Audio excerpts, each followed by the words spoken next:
Hoje é interessante fazer uma comparação com relação a quando eu fazia vídeos para trabalhar, no meu tempo de educação à distância pelo Desk, em que a gente tinha que se planejar muito, se organizar, não errar fala, saber bem o que estava dizendo. Então era algo que tinha que ser realmente planejado, porque era endereçado a muitos alunos do estado todo. Depois foi atingir também outros estados do Brasil. Mas quando a gente fala uma coisa que é espontânea, também tem que planejar para articular as ideias e não ficar dizendo coisas sem nexo.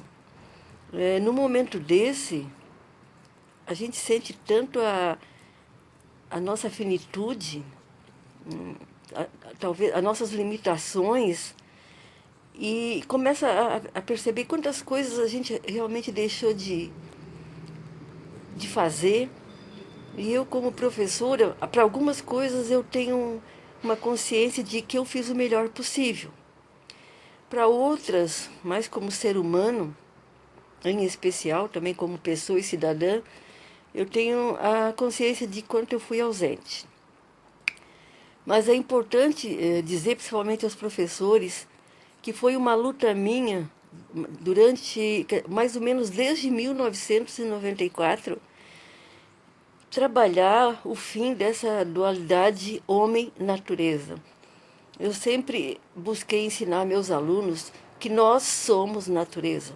Ela não está lá fora e eu aqui olhando para ela como se ela fosse algo distinto de mim. Eu sou natureza, quer dizer, esse vírus, sem o meu ambiente, sem a minha natureza, ele não seria nada. Somos nós dois juntos, conectados, que fazemos com que a doença se manifeste. Porque uns sim, outros não. Também tudo tem uma relação. Quando se fala que milhões e milhões, entre milhões e milhões de espermatozoides, apenas um ou dois fecundam um óvulo, na verdade é a mesma coisa. Deve haver uma chave de conexão muito perfeita em que um ou dois consigam se encaixar. E foi assim que eu aprendi estudando. Portanto, enquanto o ser humano tiver essa consciência, essa mentalidade, vamos falar assim, de que ele é algo separado da natureza, ou seja, eu vou ver a natureza lá em Paris, eu vou conhecer as cataratas do Iguaçu, eu vou no Rio de Janeiro conhecer suas belas praias, eu vou lá ver a natureza, ela vai estar sempre distante de mim, como algo completamente desconectado. Mas eu sou a natureza. Eu vou dizer que é bela, que esses lugares são lindos, porque os meus olhos veem, enxergam. Eu posso ir lá sentir sabores da comida típica que eles têm, ouvir sons diferentes, o meu organismo ter reações diferentes, conforme diferentes coisas com as quais ele interage. Então, enquanto o homem, agora eu digo, e não tiver a consciência de que ele e natureza, que não existe essa dualidade ambiente-homem, homem-animal, homem-natureza. A natureza é onde está o bicho, eu estou aqui. Eu tenho que comê-lo e predá-lo até não poder mais. Enquanto não houver essa consciência de que nós somos uno, e Deus é bem claro nisso, né? Quando fala em Santíssima Trindade é uma unidade, é o uno do divino. E nós não sentimos mais isso, nós nos perdemos. Nós arrancamos árvores, botamos cascalho no lugar da grama, construímos sem, sem noção. Queremos construir e vender mais e mais, tudo em torno do lucro, da ganância. Enquanto nós não tivermos essa consciência de unidade, as coisas vão sempre piorar. sempre teremos surto de uma ou outra coisa ou um ou outro acontecimento. Quem sabe nesses anos a natureza lá fora, né, de mim, não me aguentou mais. E ela está mandando seus recados. Ei, eu sou você. Ou eu sou você amanhã.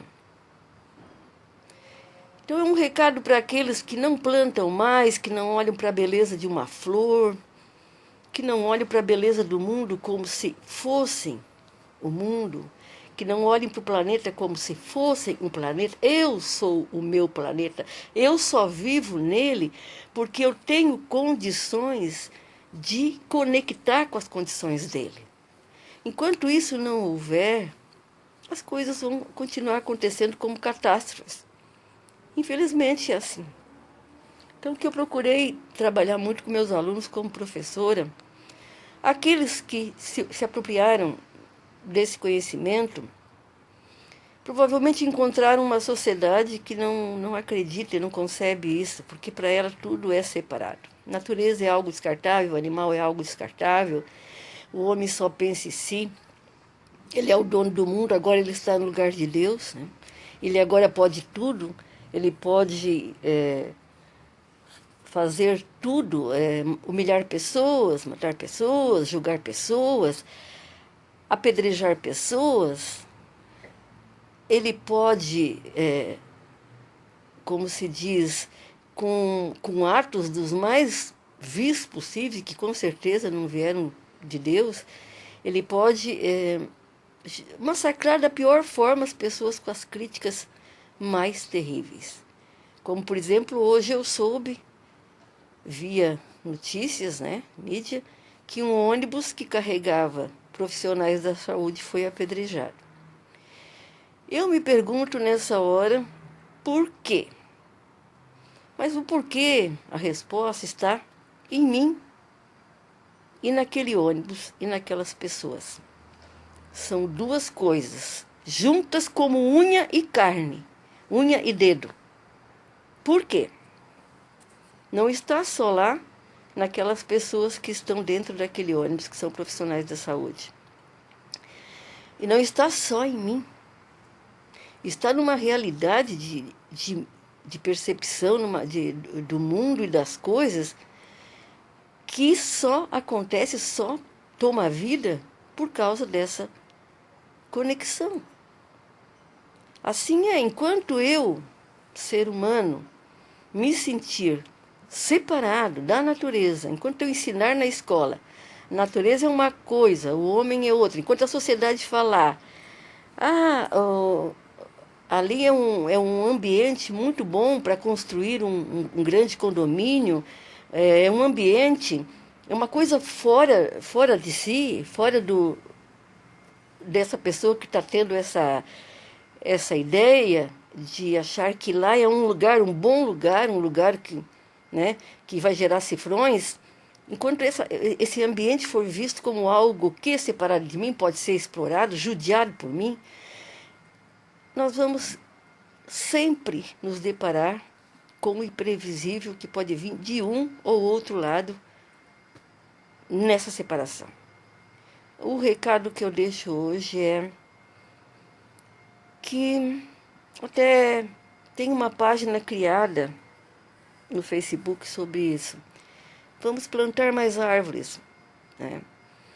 É plantar mais, é fazer sua horta em casa, ter o seu quintal, ter os alimentos.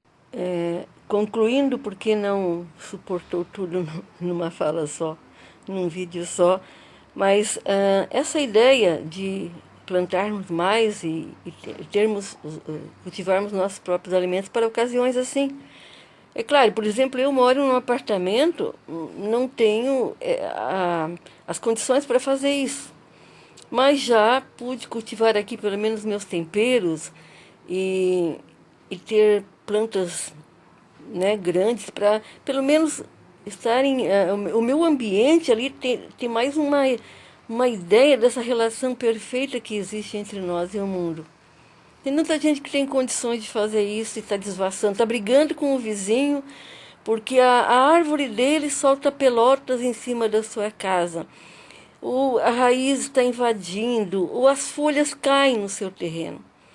E esquece que o desflorestamento é um dos grandes vilões que está levando a essa situação que hoje nós vivemos. Matança de animais. Os animais não são seres nocivos, daninhos, porque no passado o rato não era um animal nocivo, nem a barata. Eram animais que tinham seu habitat, que tinham sua vida. E por tê-los perdidos é que começaram a invadir as cidades. Eles se urbanizaram como o ser humano e eles precisaram comer, eles precisaram sobreviver. E assim foram se tornando nocivos, como tantas outras espécies que a gente conhece. Poderia, não sei qual o seu comportamento quando você perde alguma coisa que é crucial na sua vida. Perde, por exemplo, casa, emprego, trabalho, dinheiro. Como é que você vai fazer para sobreviver? Então, nesse momento, me vem a pergunta, muito preocupada com a situação das pessoas, dos pequenos empreendedores, sim, das pessoas mais pobres. Eu não estou preocupada com os grandes bancos, também sim pela saúde deles, do meu lado solidário, mas com os grandes empresários que têm um acúmulo de fortuna muito grande, porque eles sobreviverão, eles se sairão bem dessa situação. Mas nessa hora eu me preocupo com, no meu lado, exercendo a minha alteridade, que é se colocar no lugar do outro, com essas pessoas que não, bom, vamos comparativamente a mim, terão as mínimas condições possíveis de estar aguentando esse caos todo que está sendo gerado. É nisso que a gente também tem que pensar. Enquanto cidadãos e para ajudarmos o nosso país, e o nosso estado e a nossa cidade, o que se pode fazer? Foi proposta pelo ministro da Economia o não pedido de aumento por 1 ano e meio, né? Não ser aumentados os salários. Mas também seria uma proposta nossa, em contrapartida, que também não aumentasse o preço das coisas, que também não se onerassem coisas que a gente não pudesse ter acesso a elas. Teria que ser uma contrapartida aí. Teria que ser uma ajuda de mão dupla. Que ninguém se aproveitasse deste momento em detrimento de uns para se aproveitar da situação. Porque se eu não vou ter aumento durante 1 ano e meio, então durante um ano e meio as coisas também não podem aumentar, se tornarem inacessíveis a mim. Mas isso não foi dito. Não foi falado em diminuição de cargos, não foi falado em diminuição de grandes salários, que vocês sabem que existem, né? Não foi falado da diminuição de gastos políticos, de outras coisas que têm que acontecer simultaneamente a eu ter condições de, com o meu salário, poder sobreviver. A gente não pode aceitar as coisas assim, quando são ditas de uma maneira unilateral. Só de um lado, é para um lado só. A gente tem que ver, o que eu acabo de falar, essa conexão. Se sou eu e a natureza, eu e o ambiente agora, eu e o meu planeta, eu e as pessoas, então também sou eu e as condições de vida que eu preciso para sobreviver, né? Então, seria bom, nessa hora, uma grande corrente humana em torno disso, de que todos pudessem fazer a sua parte. Do que eu abriria a mão agora para poder ajudar o meu país, o meu estado? Não adianta dizer assim, que nesse momento a culpa é do governo, é do prefeito, esse isolamento social. Não é culpa deles. Eles só estão pedindo isso porque eles sabem que eles não têm condições para albergar ou para acolher um número muito grande de pessoas afetadas por essa doença. Como é que eles vão fazer?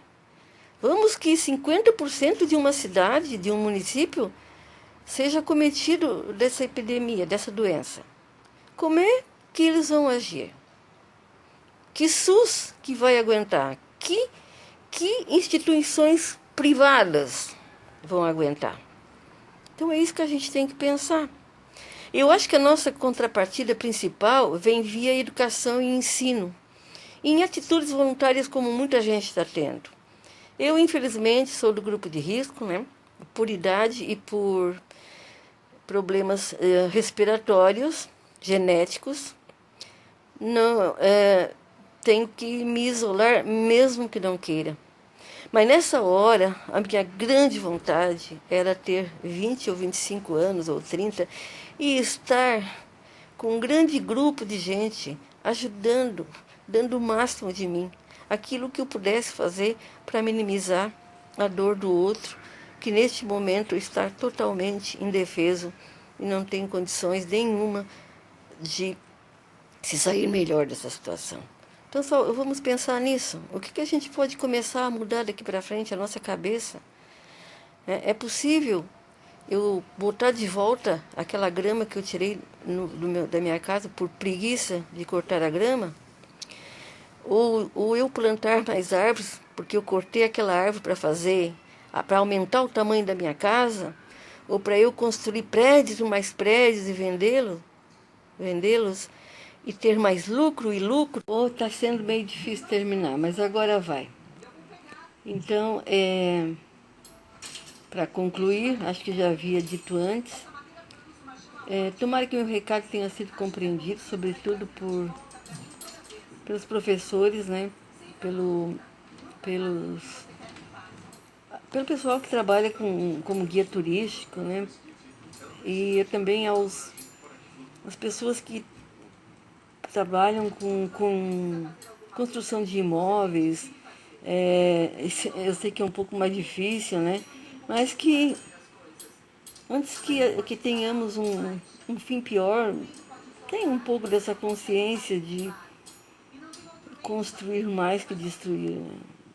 Dessa relação nossa tão forte, em que não dá para ver aquele lugar bonito lá, aquela praia bonita lá, aquele campo, eu aqui, eu vou lá e construo porque algo está subordinado à minha onipotência, é um lugar.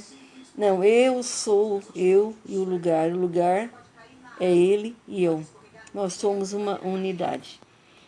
Tem muitos profissionais que podem fazer isso, começar com essa consciência, sobretudo com as crianças, as menores. Eu não tive oportunidade de trabalhar isso com crianças pequenas, né? Foi uma pena. Isso já teria que vir lá com a educação infantil. Mas quem tem a grande oportunidade de fazer isso, de já estar com crianças desde os seus primeiros anos escolares, já podem começar a investir nessa forma de educar para viver o mundo em si mesmo e a si mesmo no mundo, muito coesos, muito unidos, entendendo que o que acontece a um acontece ao outro. Obrigada por aqueles que entenderem meu recado. Gostaria que mandassem uma foto sua plantando uma árvore ou até a grama que tirou para colocar cascalho, é bem mais difícil, né? Mas como um ato de vontade mesmo, de liberdade sua de querer fazer isso e vamos tornar esse mundo verde de novo, essa nossa água mais límpida. O que a gente pode fazer de pequenininho para começar, né? Colocando uma semente aqui, outra ali, acho que a nossa colheita vai ser muito grande. Não precisamos chegar aos 50, aos 60, aos 70 para ter essa clareza das coisas. Nós podemos começar agora a repensar melhor o que foi a nossa passagem nesse planeta, o que vimos de lindo por aqui, para que quando formos para outra dimensão, para outro planeta, sei lá para onde, são tantas teorias, nós tenhamos belas lembranças de de nossa relação com algo tão lindo quanto é o planeta Terra. Um abração.